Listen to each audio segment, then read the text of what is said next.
Hello all. Welcome back to my mini vlog. ఇవాళ egg pulao అయితే prepare చేస్తున్నా నేను.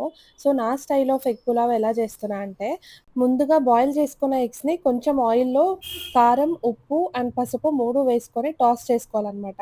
సో దట్ ఇలా అవుతాయి కదా! అవి ఫ్రై అయినప్పుడు తినేటప్పుడు పులావ్‌లో అనిపిస్తుందనమాట.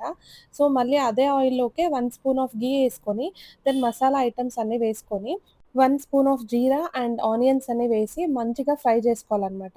సో, కొంచెం ఆనియన్స్ చేంజ్ అయ్యేటప్పుడు కరివేపాకు అండ్ తరిగిన పచ్చిమిర్చి ఒక 3-4 యాడ్ చేసుకొని మళ్ళీ బాగా ఫ్రై చేసుకున్నాను.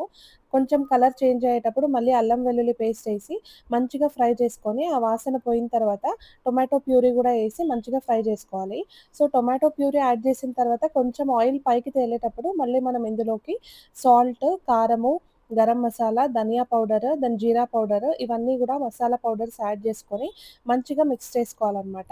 ఇవన్నీ యాడ్ చేసిన తర్వాత మనం మిక్స్ చేసుకొని కొంచెం కలర్ చేంజ్ అవుతూ ఉంది అన్నప్పుడు ఆ స్టేజ్‌లో మనము కొంచెం కర్డ్ గూడా యాడ్ చేసుకోవాలి ఇదే మిక్స్చర్‌కి.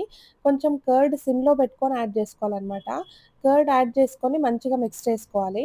తర్వాత ఇంతకుముందు ఒక హాఫ్ అన్ అవర్ ముందు నానబెట్టుకున్న రైస్ తీసుకున్నా నేను. దాన్ని కూడా ఇందులో యాడ్ చేసి కొంచెం ఒక 1 మినిట్ పాటు స్టిర్ చేసుకోవాలి. అదయిన తర్వాత మళ్ళీ ఇందులోకి తగినంత వాటర్ యాడ్ చేసుకోవాలి. ఒక గ్లాస్ బియ్యానికి 2 గ్లాసెస్ ఆఫ్ వాటర్ యాడ్ చేశాను నేనైతే. బాస్మతి తీసుకుంటే ఒక గ్లాస్ బియ్యానికి 1 ½ వాటర్ తీసుకుంటే సరిపోతుంది. సో, ఇది వాటర్ యాడ్ చేసిన తర్వాత లిడ్ క్లోజ్ చేసుకొని ఉడికించుకోవాలనమాట. రైస్ ఒక 80% దాకా దగ్గర పడినప్పుడు మనం ఇంతకుముందు ఫ్రై చేసుకున్నవి ఎగ్స్ ఉన్నాయి గదా! వాటిని పైన పెట్టుకొని మళ్ళీ మూత క్లోజ్ చేసేసి ఒక 2-3 మినిట్స్ పాటు బాయిల్ చేసుకుంటే మొత్తం అన్నం రెడీ అయిపోతదనమాట. సో, ఇంతే అండి. ఇంత సింపుల్‌గా మనం ఎగ్ పులావ్ అయితే చేసేసుకోవచ్చు. తప్పకుండా మీరు కూడా ట్రై చేసి ఎలా వచ్చిందో చెప్పండి. Thank you.